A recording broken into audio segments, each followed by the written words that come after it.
Okay, praise God. At purihin po ang Panginoon sa araw na ito. Mapagpalang araw sa bawat isa sa atin, saan man tayong lugar o bansa na naroon, ano po, kinalalagyan. Ay patuloy po tayo nagpapasalamat sa ating Panginoong Hesus na tunay na siya nagbibigay at nagpapala sa bawat isa sa atin. Ito man ay mga bagay, mga spiritual things, nais na natin na lagi tayong magpasalamat sa ating Diyos na buhay. Amen?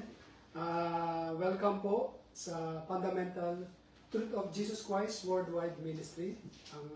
Ang vision po ng ministeryo ito ay mailapit ang mga tao sa paanan ng Diyos at magkaroon ng tunay na relasyon sa ating Panginoong Hesus at maranasan nila ang pag-ibig at ang tunay na pagkilos ng Banal Santong Espiritu sa bawat isa sa atin, sa lahat ng mga nais na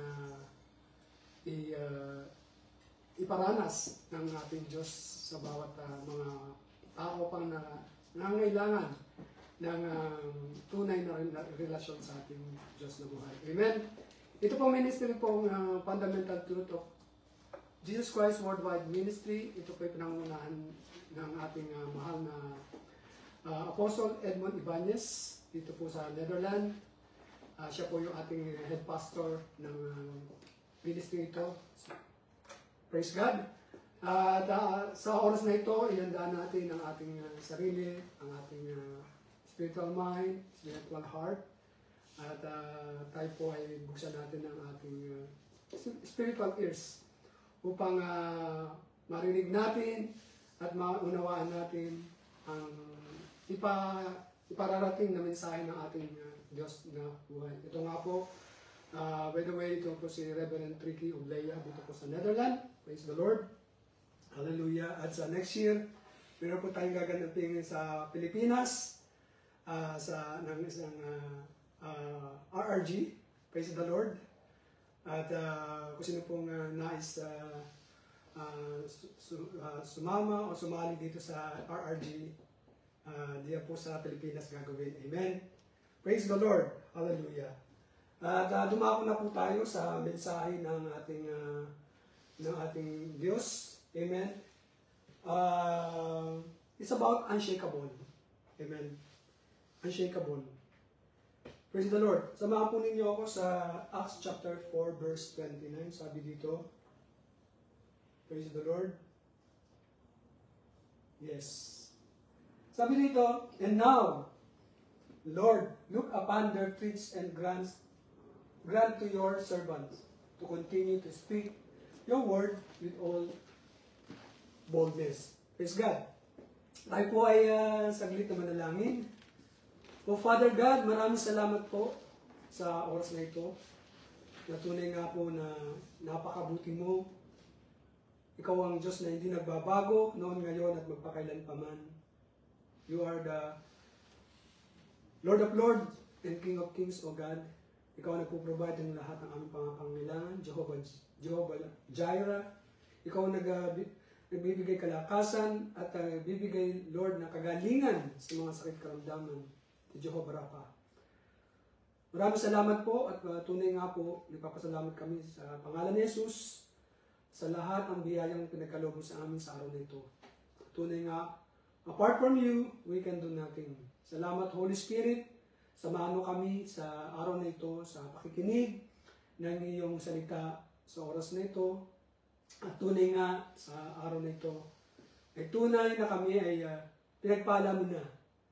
At patuloy na kami sasamahan mo, iko-comfort mo kami, bibigyan mo kami ng kaunawaan, karunungan nagmumula sa iyo, upang manawaan namin ang mga salitang ihayag mo sa oras na ito. Salamat po. All the glory belongs to you. In Jesus' mighty name we pray. Amen and amen. Hallelujah. The topic, the message or the topic for today, is about unshakable. Ano nga ba ang ibig sabihin ng unshakable? In the Bible, generally, unshakable refers something that is steadfast. Amen. Na talagang matibay, secure. and unmovable.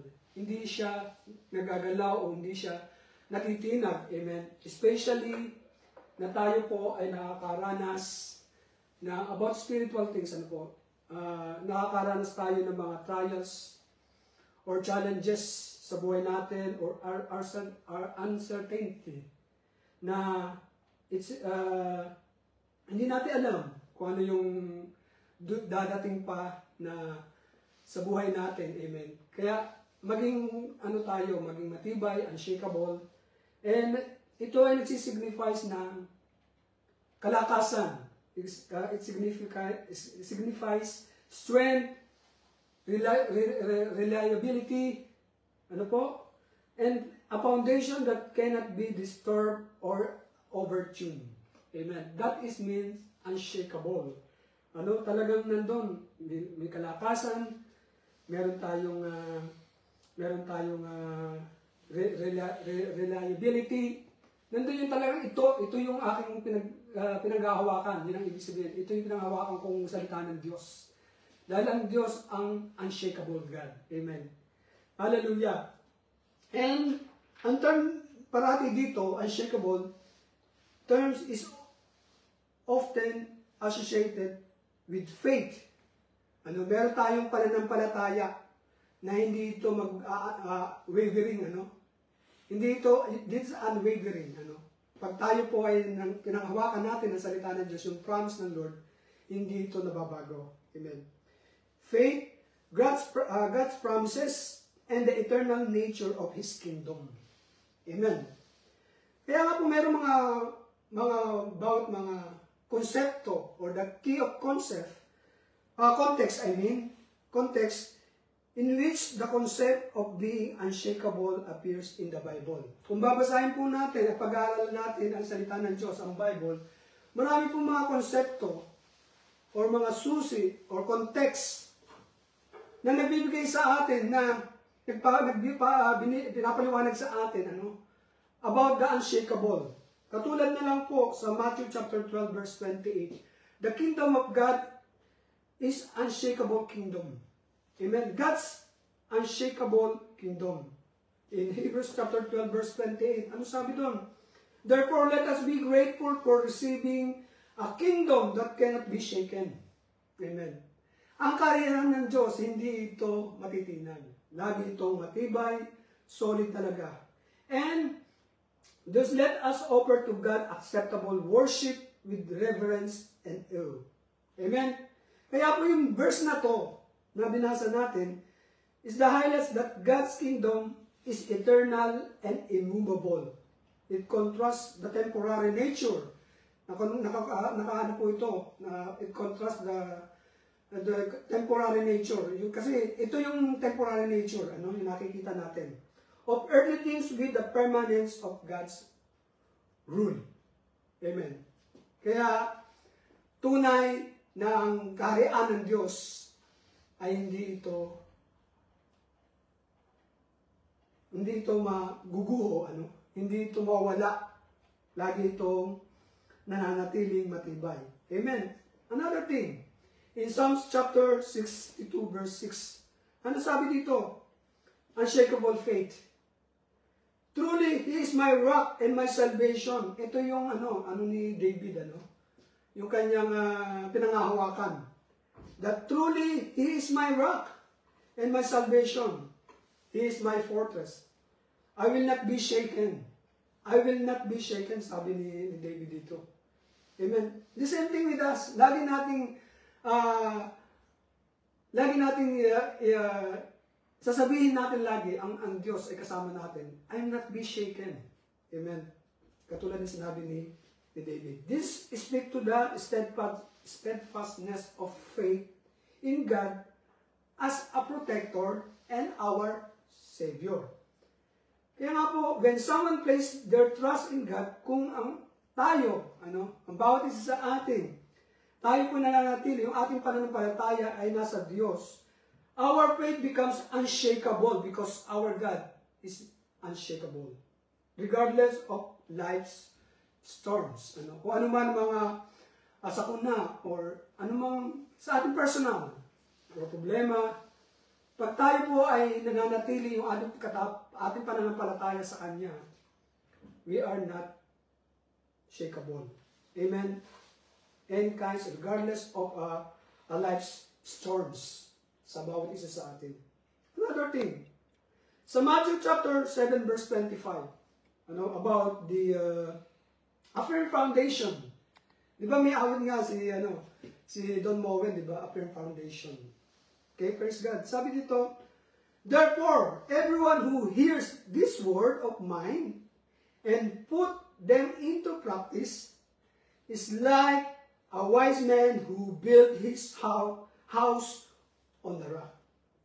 The rains come down, the stream rose, and the winds blow, and beat against that house, yet it did not fall, because it has the foundation on the rock. Amen. Pag tayo po, ang ating pundasyon ay ang ating Diyos, hindi tayo masashakable. We are unshakable. Amen. Dahil ang pundasyon natin ay matibay, ang Panginoong Yesus. Amen. Another thing, ang Diyos natin ay hindi nagbabago. God's unchangeable nature. Sa Psalms chapter 46 verse 1 to 2, sabi dito, God is our refuge. Siya ang ating kanlungan. Siya ang ating kalakasan, a very present help in trouble. Siya ang tumutulong, tumutulong sa atin every time that we are in trouble. Therefore, we will not fear, though the earth gives way, though the mountains be moved into the heart of the sea. Amen. Kung gumalaw man ang dagat, ito yung sasabi ng Psalms, matalinaga talaga ang salita ng Diyos. Kaya kailangan natin dito ang unawa at karunungan ng ating Panginoong Yesus. Amen.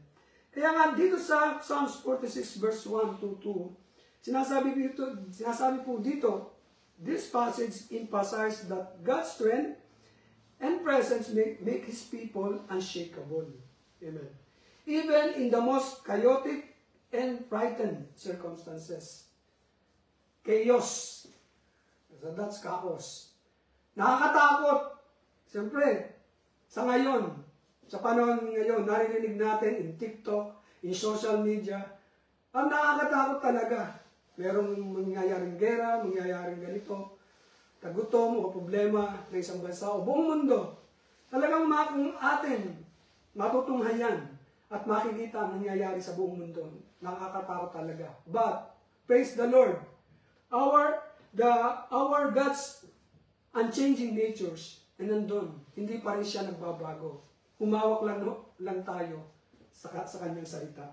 Amen. Another thing, sabi ko nga yung promise niya, hope in God's promises. Lagi tayong naka-hold on to the God's promises. Sabi sa Isaiah chapter 54 verse 10, though the mountains be shaken, the hills be removed, yet my unfailing love for you will not be shaken, nor my covenant of peace be removed. Diba? Kaganda, kasarap meditate ang salita ng Diyos at ito'y nakakapagpalakas sa atin. Hindi ito makakamove ng ating, kung ano man ang nasa isip natin, pag ang Diyos ang nangunguna sa atin, we are unshakable. Amen. Hallelujah. Kaya nga po, says that the Lord who has compassion on you. Amen. Kaya, ang pag-ibig ng Diyos, ang covenant ng Diyos is unshakable, providing the source of enduring hope for His people. Maging lang tayo, manatili tayo, alam natin ang pag-asa ay laging nasa ating Diyos. Amen. Another thing, sa Acts chapter 4 verse 29, ano po? Ito po yung ating binasa kanina. And now, Lord, look upon their threats and grant to your servant to continue to speak your word with all boldness. Sabi ko kanina, yung ating ang topic po about is unshakable. Kaya po, lahat tayo nakakaranas ng takot. Amen. We all have fears. Meron tayong mga takot. Lagi yan. too often. Parati. Though we let those fears rules our lives and stop us from following God's plan. Amen. Ang katulad sinabi ko nung mga nakaraan, yung vision, yung plano ng Diyos ay na binibigay sa atin ng Diyos. Kung tayo po ay pangungunahan ng takot na dito sa mundo, yung plano po ng Diyos ay hindi mangyayari dahil nangungunahan po tayo ng fears sa puso natin, sa isipan natin. Amen.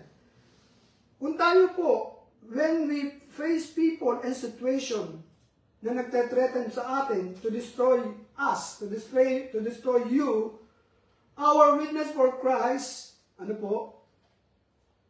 nasa choice po na natin yun. That is the choice. The choice is ours or yours. Nasa atin na po kung anong pipiliin natin. Amen. But I believe, pag tayo nasa Panginoon, pipiliin natin ang plano ng Diyos.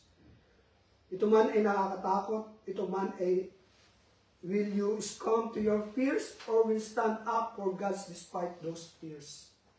Tayo po ba ay papayag na lamunin ng nakakatakot na to, yung fears na to, or tayo ay mag-stand up for God despite those fears? Amen. Kaya po, sabi nito, overcoming fears by standing up for God in Acts chapter 4, verse 29. Ito po yung key verse natin. Bible key. And now, Lord, look up upon their truths. Kaya nakikita natin dito, kung mababasa natin dito about si John and si Paul, marami silang naranasan dito mga threats sa buhay nila. Tayo, mga kapatid, tayo po ay mananampalataya. We are disciple of the Lord Jesus Christ. Marami pong mga threats. Hindi lang yung threats na nakikita natin dito. Even our personal natin, nararamdaman natin, maraming mga threats sa buhay natin. Amen. Praise the Lord. And our witness for God. Natatakot tayo may witness natin. I-witness natin ang Diyos, ang Panginoong Yesus. Dahil merong mga taong, bakit? Pag ikaw ay nag-testimony, ganito ang mangyayari sa iyo. The choice is ours. Ano po? Choice is ours. Kaya po sa fears grows, every time you give it to it becomes more intense. Totoo naman eh. Every time na tayo binibigay natin sarili natin dun sa takot na yun, maliban na sa takot sa Diyos. Lalo itong nag-grow. At nababalutan na tayo ng takot. Nandun yung intense. And as fear grows, our life shrinks. Amen. Tayo ay pinanghihinaan ng kalooban, pinanghihinaan ng ating sarili, kalakasan, nawawala na, maging ang isip, ang puso. Totoo yan, nangyayari yan. But magpasalamat tayo sa Diyos. Thank God. Nandyan siya. Lagi siyang nakaramay. Amen? Lagi siyang nakasubaybay. Amen. Hallelujah. So, ano nga ba yung alternative dito? Every time you follow God, instead of giving into fear, we win a victory over fear. Amen. Ito yung alternative na gagawin natin. Kailangan na every time, sa bawat oras, sa bawat panahon na tayo po ay sumusunod sa ating Diyos, instead of giving into fear, you will win a victory over fear. Amen? Hallelujah. Kaya nga po, dito in early Christian, meron mga example po dito na ipinapakita sa atin how it works, how this works.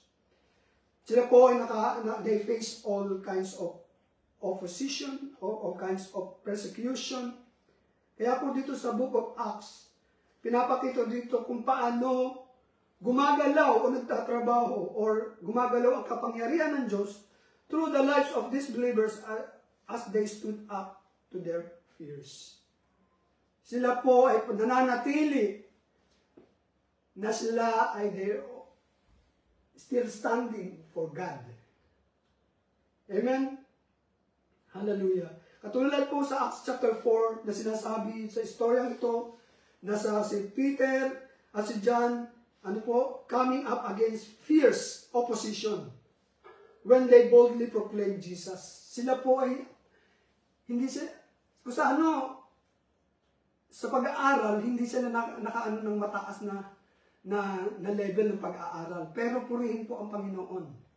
Ang Diyos ang nagtuturo at nagpapalakas sa kanila. Amen. And kinds of opposition, na kung sino man ang kaharap nila, ang iniisip po nila, si Jesus ang kasama nila. Amen. Ganyan, the same thing with us. Great teacher yan. Amen. Great teacher. Praise the Lord. Kaya po, sabi dito, they prayed. Lord, ito yung prayer nila. Lord, take notice of the threats they have made and allow us, your servant, to speak your message with all boldness. Amen. It's good. Ito yung panalangin ng Linda Paul sa Diyos. Para maihayag na mayroong boldness ang sinasabi ng Diyos sa kanila. Katulad din po sa atin. Amen. Huwag po tayong matakot. Kaya nga po, ang kasagutan po sa ating takot, is to give into it. It's to move forward boldly, despite of our fears. Kaya nga kung tayo po ay takot, kung tayo po takot, stand up to the fears. Fears doesn't respond to logic. So your only chance to get rid of the fear is to trust God, na manatili tayong manampalataya, manatili tayong mag-trust sa ating Diyos and face it. Amen. Face it. Never ever forget this. Katulad po sa 2 Kings chapter 2 verse 8. Amen. Sa buhay po ni Elijah and Elisha. Okay? Nung po sila, God wants part the Jordan River in the front of until you take your first step. Okay. Kaya kailangan po, meron po tayong pananampalataya, amen, to standing, up for God. And nandun yung ating pananampalataya, and then God show you. God show us the path. Amen. Yung faith sa Diyos, at makikita natin yung tatahakin natin dahil ituturo at papakita ng Diyos. The same thing with Elijah and Elisha, kung ano yung ginawa ng Diyos sa kanila. You take step faith and then God show you the faith, but that won't happen if you stand stuck in your fears. Hindi ito mangyayari kung tayo laging matatakot. May stuck up tayo sa ating kinatatakutan. Amen? About fears sa buhay natin. Amen? Kaya nga po, take a step in faith today. And watch your fear disappear as God opens the path before you. Amen. Huwag tayong matakot.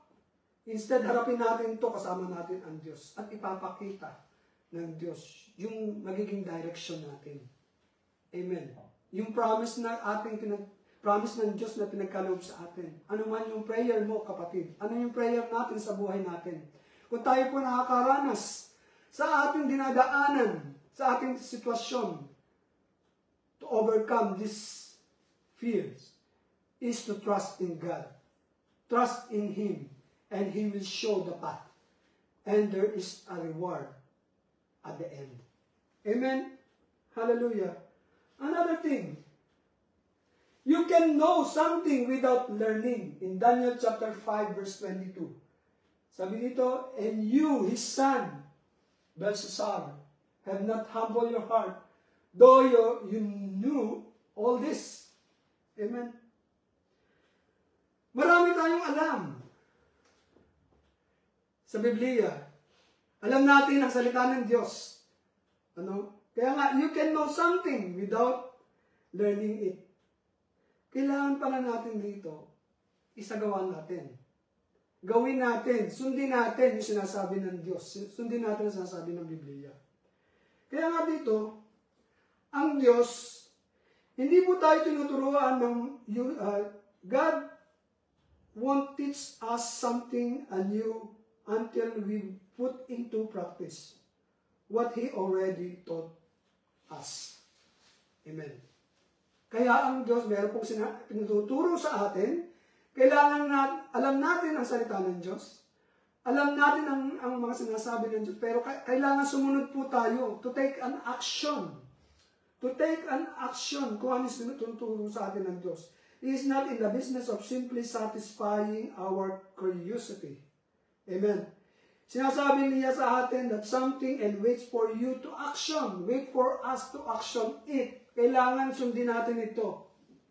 Amen. Hindi lang marami tayong alam pero makikita natin yung move. Yung mangyayari pag tayo po ay sumunod sa ating Diyos. Amen. Once you act on it, then you get to go to the next step. Totoo yan. Maging sa trabaho, even my work today. Ano po? Meron po tayong mga manual na nare-receive from the management. Kailangan sundin natin. Katulad ng yung sinasabi po sa aking trabaho. Amen. Yung sinasabi dito na HACCP about the hygiene. Amen. Merong mga manual silang binibigay dito sa trabaho ito, sa hotel ng HACCP upang to prevent the contamination. Dapat ito i-follow natin dahil ito'y mahalaga. Pina-follow namin ito dahil mahalaga ito sa mga guests, mahalaga ito sa bawat mga kolega. The same thing sa salita ng Diyos. Amen. Kailangan natin itong sundin. Amen. That's what we see the story of Belshazzar in the book of Daniel. He lost everything. Alam niya ang lahat. Ano nakita niya? Kung ano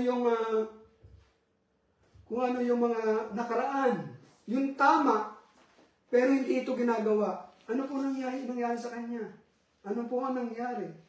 Inalis po ng Diyos sa kanya ang inalis po ng Diyos. God took away His kingdom. Amen. Sa ating buhay po. Alam natin ang lahat ng sinasabi ng Diyos sa kanyang salita. Kailangan ito po ay sundin natin. To act it. I-action natin ito para makita natin at maranasan natin at makita natin ang realidad na ginagawa ng Diyos sa buhay natin. Amen. Hallelujah. Kaya po si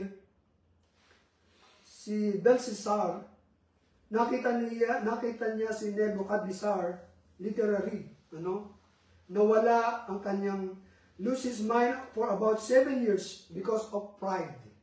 Ito po, iwasan po natin. He saw all the mistake. Nakita ni Belshazzar. He saw all the mistake his grandfather. About the story po ito. Made. He saw the grandfather come back and correct those things. Nakita niya. Bumalik ang kanyang grandfather. At ito ikinorek niya. He saw the good and the bad of Nebuchadnezzar life. But he chose to ignore the lesson from God and God took away His kingdom. Amen. Minsan ganito nung mangyayari sa buhay ng tao. Lalo na pag tayo po ay isang mananampalataya ng Diyos. Kailangan tayo po ay sumunod kung ano man ang kinokorek sa atin ng Diyos. Kung ano man ang kinokorek sa atin, maging sa trabaho, sa mga leader natin, sa manager natin, kung minsan tayo po kinokorek dahil ito ang tama sa management. Sumunod po tayo. Lalo-lalo na sa ating Diyos. Amen? Hallelujah. Kaya hindi niya ito pinag-aralan. Hindi niya ito in-apply. Ano po? We need to understand the difference between knowing and learning. Kailangan malaman natin ang pagkakaiba ng alam mo at yung pag-aaral. Amen? we can know a lot of things, but if we don't act on them, we haven't learned everything, anything. Amen. We don't always need to know more. We already to know enough. We need to put into practice what we know. Jesus said in John chapter 13, verse 17. Ano sabi doon? Now that you know these things, you will be blessed if you do them. Amen? Diyan ang salita ng Diyos. Alam natin ang salita niya. Pero kailangan natin isagawa. Okay? At pag sinagawa natin to, pagpapalain tayo ng Diyos. The simplest definition of spiritual maturity is to be doer of the Word of God. Simply. Amen. Simply daw na isang spiritual maturity, na isang mananampalataya ng Diyos, a disciple of the Lord Jesus Christ is to the doer of the Word of God. Amen? Kaya po, so don't just read a God's Word. Huwag lang natin basahin ito. Pag-aralan natin at sundin natin. Do what it says. God will support you as our step forward in faith, applying these things He taught us to do. Amen. Another thing. Okay. Be humble or you stumble. Amen. Ikaw ba, tayo po ba ay magiging mapagpagkumbaba or we stumble? Sabi ng ano dito, ng Proverbs chapter 15 verse 33. The fear of the Lord is instruction in wisdom, and humility comes before honor. Amen. Kaya po ang isang matalinong tao, a wise people, remain humble. Isn't it? Amen. Humility and teachability, magkasama po lagi yan. Go together. Be humble or stumble. Amen. Kaya po, ang humility po begins by a simple lang po na realizing that we are not God. Amen. Whenever you get stressed, repeat it to yourself. Pag tayo po, minsan tayo po na-stress. Nandiyan lang pong stress lagi sa trabaho, saan man naroon tayo. Lagi natin sabihin na lang natin na yung bang isang karakter po na isang humble, yung humbleness na yun. Sabihin mo lagi siya yung ang Diyos. God is God. Ikaw ang Diyos na nagpapala, ikaw ang Diyos na mapangyarihan. I'm not. Yan yung isang karakter po na talagang nandun yung pagka-humbleness ng isang tao. Without you, I am nothing. You are God. You are God. I'm not. Ito yung that is the humility. People who are not humble think they are God or think they have yung ultimate control. Ito yung mga taong talagang yung humility wala. Kaya kailangan nandun yung humbleness. Hindi yun siya yung lahat i-control nila. Dahil, bakit? Minsan sa trabaho ko, nasa ko po, mayroong mga na-promote, iba yung kanilang talagang motibo na, dati humble sila, pero yung na-promote po, iba na po. They want to control everything. They want to control everything, even you, even me, they control me. Amen. They think that they are done learning and have it all figured out. Amen. Inisip nila, alam na niya yung lahat. Inisip nila, alam niya everything. Kaya ginagawa niya ito sa mga kasamahan. Pero that is not humility. Once na tayo po ay itinataas ng Diyos, lalo na tayo po magpapakumbaba. Amen. Kaya sabi ng James chapter 4 verse 6, God resists the proud but gives grace to the humble. Habang tayo po nagpapakumbaba, tayo po itinataas ng Diyos. That is the Bible principle. Amen. If we have a goal of becoming a wise person, is the one of the best requests that we can make na tayo po ay lagi tayong magpahumble magpakumbaba sa harapan ng Diyos. Bakit? Because He want to give you His wisdom. Pag tayo po lagi nagpapakumbaba sa harapan ng Diyos, binibigyan lalo tayo ng karunungan. He wants to bless the things you pursue with His wisdom. Lalo tayong i-bless ng Diyos. Lalo tayong pagpapalain niya sa bawat aspect of our life. Amen. Hallelujah. If we want to be wise, then get to know God. The more time you spend with God, the wiser you will be building relationship, managing money, amen, handling conflict, diffusing problems, or dealing with all kinds of other challenges in our life. Ano man ang dumadaan sa atin, sa buhay natin, complete ban ito sa buhay para sa ating kabuhayan o sa ating buhay, once na tayo, we humble before God, bibigyan tayo ng karunungan, katalinungan na nanggagaling sa Kanya. Bibigyan tayo, pagpapalain tayo sa ating trabaho, sa ating buhay, maging sa ministry niya. Amen? Kaya nga po, sa Proverbs chapter 15, verse 33, anong sabi niya? Fear of God is a school and a skilled living. First, you learn humility, and then you experience glory. Amen. Ang glory para sa Kanya, binibigyan lang tayo. Binabahaginan lang po tayo. Yung kalawalhatian niya ay nagagawa. Yung bang nakikita sa atin yung glory ng Lord, nakakaiba ka, you are different from the others because of the glory of God. Because there's a humility or humbleness in you, in us. Amen? Hallelujah. Kaya po, have you ever heard something to the counterculture? First, you learn humility, and then you experience glory. Kaya po, isang successful pong tao who walk with Jesus have learned that they don't know it all. Lagi siyang umaasa sa sasabihin ng Diyos. Amen. Nakadepende po tayo lagi sa ating Diyos.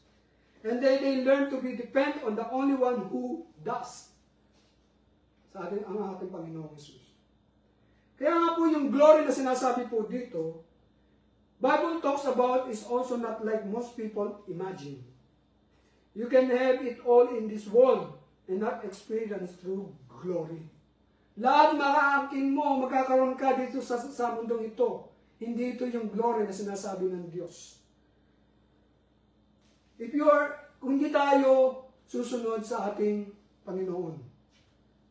Kaya nga po, kung tayo po ay magsasabit ang ating sarili sa ating Panginoong Jesus, the glory you experience won't come from your success. It will come from knowing and loving Jesus Christ, and seeing Him face to face one day.